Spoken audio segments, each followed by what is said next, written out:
जय माता दी। मेरे चैनल में आप सभी का बहुत बहुत स्वागत है। फेस के ऊपर एलर्जी हो गई है, फिर चाहे वो एलर्जी कॉस्मेटिक की है या अन्य किसी चीज़ की एलर्जी है या बिना कुछ लगाए ऐसे ही एलर्जी हो गई है।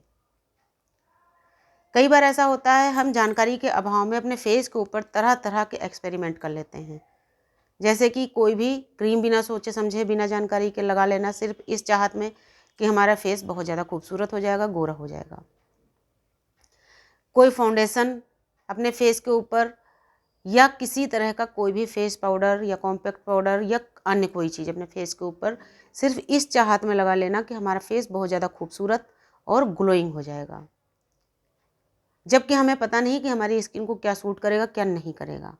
और फिर उसका रिजल्ट ये होता है, ग्लोइंग तो फेस होता नहीं है, फेस पे हो जाती है एलर्जी, फेस हो जाता है खराब। कई बार ऐसा होता है कि हम बाहर जा रहे हैं, कोई धूल मिट्टी के कोई ऐसे कण हमारे फेस के ऊपर पड़ गए जिनको साफ न करने की वजह से फेस के ऊपर एलर्जी पैदा हो गई। या कई बार ऐसा होता है कि कोई कीड़ा, कोई मच्छर हमारी स्किन के ऊपर बैठ जाता है, काट जाता है, या सिर्फ उसके बैठने मात्र से ही हमारे स्किन के ऊपर एलर्जी हो जाती है। और कई बार तो सिर्फ फेस पर नहीं, पूरे हाथों में, पैरों में, पूरे बॉडी में भी ये एलर्जी हो सकती है। तो कुल मिलाकर एलर्जी कैसी भी है, आज हम बात करेंगे एलर्जी इसी टॉपिक पर, और हम इस टॉपिक पर भी बात करेंगे और आपको जानकारी भी दूंगी कि आपको इस एलर्जी से निजात कैसे मिलेगी, क्या करना है और क्या नहीं करना है। बहुत ही सस्ता और बिल्कुल अचूक आपको ट्रीटमेंट बताऊंगी, जो कि हर किसी के बजट में होगा। उसमें आपको किसी तरह का कोई साइड इफ़ेक्ट नहीं, कोई नुकसान नहीं, लेकिन फ़ायदा आपको 100% होगा। बस आप सभी से रिक्वेस्ट है, प्लीज़ वीडियो को पूरी और बहुत ध्यान से सुनिएगा, क्योंकि जब आप किसी चीज़ की पूरी जानकारी नहीं रखते तो भी आपको वो चीज़ नुकसान पहुंचाती है, क्योंकि कौन चीज़ कैसे इस्तेमाल करना है, इस चीज़ की जानकारी होना बहुत ज़रूरी है। तो आइए जानते हैं हमें क्या करना है। देखिए, चाहे आपके फेस पर कॉस्मेटिक से एलर्जी हुई है या कीड़े के बैठने से हुई है या किसी भी चीज़ की वजह से हुई है, सबसे पहले आपको अपने फेस के ऊपर मेकअप लगाना बिल्कुल बंद कर देना है। साथ ही आपको अपने फेस के ऊपर साबुन यूज करना बंद कर देना है। अपने फेस की साफ़ सफाई का आपको बहुत ज़्यादा ध्यान रखना है। अब अगर फेस के साथ साथ आपके पूरे बॉडी में एलर्जी हो गई है तो आपको पूरे बॉडी में भी हर साबुन नहीं लगाना है। आपको मेडिमेक्स, नीम या मार्गो साबुन से नहाना है, क्योंकि ये आयुर्वेदिक साबुन होते हैं और इनका कोई साइड इफ़ेक्ट नहीं होता है। अब कई लोग कहेंगे डेटॉल और लाइफ बॉय से भी नहा सकते हैं, लेकिन एक चीज़ आपको बता दूं, अगर आपके फेस के ऊपर जलन वाली एलर्जी हुई है, अब बहुत ध्यान से चीज़ें सुनिएगा, क्योंकि एक एक करके मैं बता रही हूँ, जिनमें से कोई भी एलर्जी किसी के भी फेस पर अथवा स्किन पर हो सकती है। तो इनमें से अगर कोई भी एलर्जी आपके फेस पर है तो आपको ये लाइफ बॉय और डेटॉल साबुन यूज नहीं करना है। जो मैंने बताया, मेडिमेक्स, मार्गो, नीम, इन साबुनों से आप आराम से नहा सकते हैं। तो अगर आपके फेस के ऊपर पहले हल्की सी जलन आपको महसूस हुई, आपने शीशे के में ध्यान से देखा और आपको कुछ महसूस नहीं हुआ, सिर्फ जलन हो रही है, थोड़ी देर के बाद में आपको और ज़्यादा जलन होती है, आप खुजला देते हैं या पोंछते हैं, उसके बाद शीशे में देखते हैं आपको हल्की सी लालिमा नज़र आती है, कभी यहाँ पर हो जाता है, कभी यहाँ हो जाता है, कभी यहाँ हो जाता है, कभी आपके हाथों में होने लगता है, कुल मिलाकर कहीं भी। तो जब वो लालिमा नज़र आती है, आप समझ जाइए एलर्जी की शुरुआत हो चुकी है।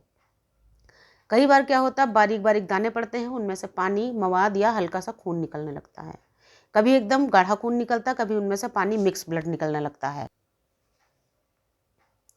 तो इनमें से कोई भी एलर्जी, चाहे आपके बॉडी में है या फेस पर है, आपको मैं 2-3 ट्यूब के नाम बता रही हूँ, जो कि आपके लिए बहुत फायदेमंद होंगे। सबसे पहला, आप लोबेट GM ले लीजिए। अगर एलर्जी की वजह से चकत्ते बढ़ने लगे हैं स्किन के ऊपर या वाइट कलर के धब्बे पड़ने लगे हैं, तो आप लोबेट GM, ये एक ट्यूब छोटा सा आता है, ऑरेंज कलर का ट्यूब होता है, उसमें वाइट कलर का ढक्कन होता है और अंदर से हल्की क्रीम कलर की क्रीम निकलती है। उस ट्यूब को आप अपनी स्किन के ऊपर मलिए जब तक कि पूरी क्रीम अंदर ना चली जाए, फिर आप आराम से सो जाइए। ध्यान रखिए, मैंने पहले ही कहा आपको कॉस्मेटिक या साबुन नहीं लगाना, जो साबुन लगाने हैं मैंने बता दिए।